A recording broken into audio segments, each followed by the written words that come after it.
Bangladesh ceramic প্রস্তুতকারক ও রফতানিকারক সমিতি বিসিএমই এর তথ্য, দেশে সিরামিক্সের টাইলস, তৈজসপত্র, স্যানিটারি ও ব্রিক্স এই 4 উপখাতে পণ্য উৎপাদনে ৭৪টি কারখানা রয়েছে। ২০২৩-২৪ অর্থবছরে এ খাতের অভ্যন্তরীণ বাজারের আকার ছিল ৯,৫০০ কোটি টাকা, যার মধ্যে সবচেয়ে বড় হিস্সা টাইলসের।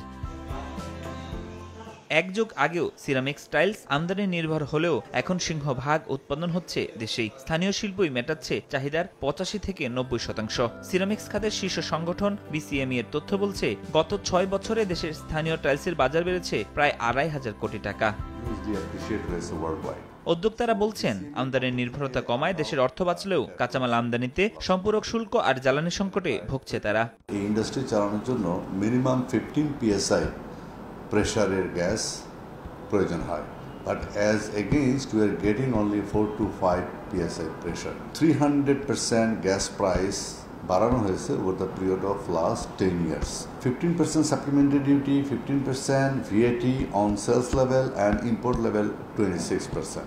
So all together 32 plus 26 tax holiday স্কিমটাকে কন্টিনিউ করা উচিত for another 5 to 10 years at list.